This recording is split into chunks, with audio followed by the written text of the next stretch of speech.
Bismillahirrahmanirrahim. Berkaitan dengan ibu ada larangan khusus durhaka kepada ibu. Rasulullah SAW melarang an uquqil ummahat, durhaka sama ibu. Kenapa kok tidak kepada kedua orang tua? Nah, kita dilarang durhaka kepada orang tua kita. Tapi kepada ibu kita lebih dahsyat lagi. Para ulama menjelaskan kenapa? Karena kehormatan mereka lebih di atas ayah. Kenapa? Karena biasanya kedurhakaan anak kepada ibu itu lebih daripada kepada ayah. Karena ibunya lemah. Anaknya bisa bantah. Anaknya bisa melawan. Kalau sama bapaknya dia masih takut. Kemudian karena kebanyakan kedurhakaan terjadi, itu anak kepada ibunya. Ahibati fillah, Ahmad Al-Abbar, dia pernah mau menuntut ilmu kepada Qutaibah ibn Sa'id. Mau belajar ilmu hadis. Ibunya tidak memberikan izin kepada dia. Ya sudah.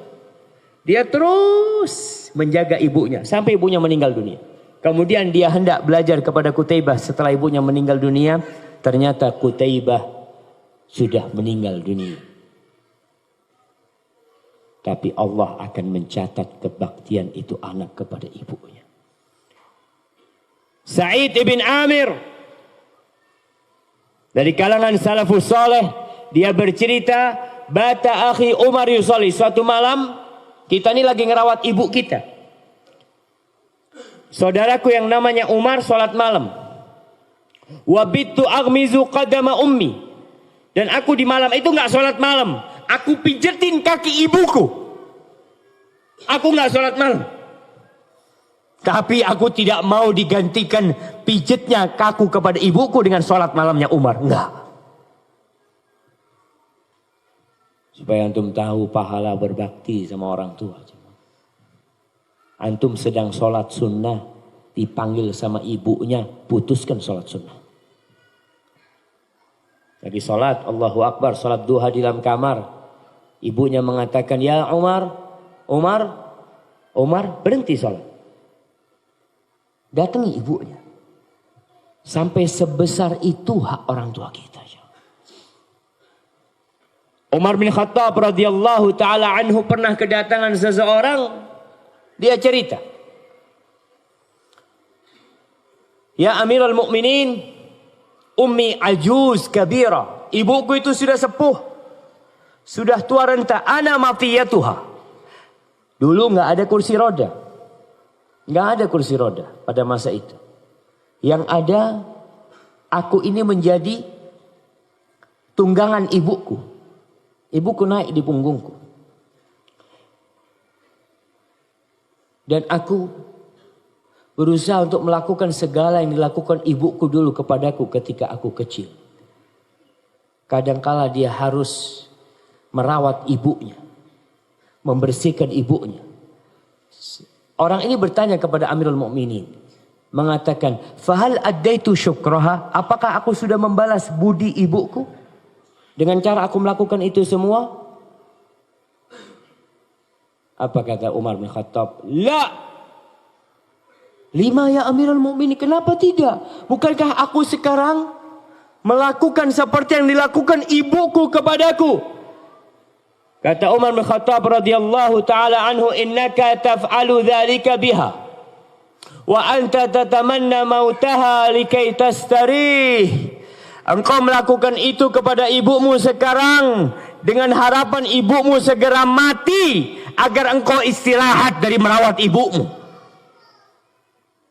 Sedangkan ibumu dulu merawatmu ketika engkau sakit, ketika engkau kecil, dia berharap engkau hidup.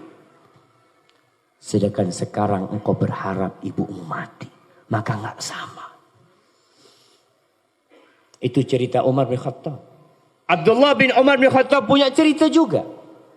Diriwayatkan oleh Imam Bukhari dalam Adabul Mufrad.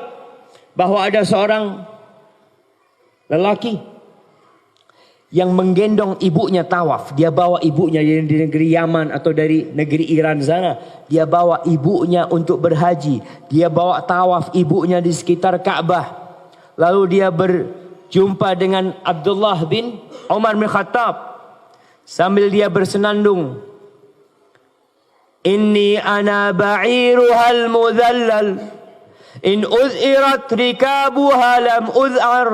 Aku di tunggangan ibuku yang sangat sopan, yang sangat santun. Kalau ditakut-takutin onta-onta itu kabur, kalau aku nggak pernah kabur. Lalu dia berjumpa dengan Abdullah bin Umar. Mengatakan, atarani jazaituha. Menurutmu apakah aku sudah membalas budi ibuku? Abdullah bin Umar mengatakan, la wala bitalqatin min talaqatiha. Engkau belum membalas dia. Satu rasa sakit ibu. Subhanallah jemaah. Ketika melahirkan. Wanita itu merasakan sakit. Allahu Akbar jemaah. Satu rasa sakit dia ketika mau mengeluarkan engkau dari perutnya. Itu belum engkau balas. Bagaimana dengan kebaikan-kebaikan ibumu yang lain? Bagaimana dengan air susu yang engkau susu? Wallahi jemaah.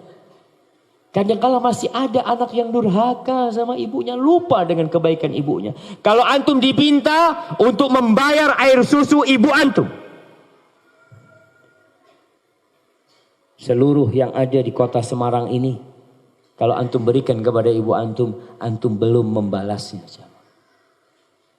Lalu antum merasa sudah berbuat baik. Hanya mengasih duit 1 juta, 2 juta, 3 juta kepada ibumu tiap bulan. Jangan sampai antum lupa. Ahibati fillah. Ketahuilah tatkala seorang anak sudah menikah.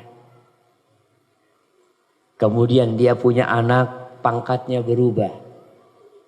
Oke, pangkat dia menjadi suami. Pangkat dia menjadi ayah buat anaknya. Tapi di hadapan orang tuanya pangkat dia tetap anak.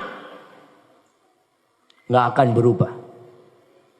Walaupun antum menjadi bos. Walaupun antum menjadi jenderal. Ketika antum pulang menjumpai orang tua antum. Pangkat antum adalah nak.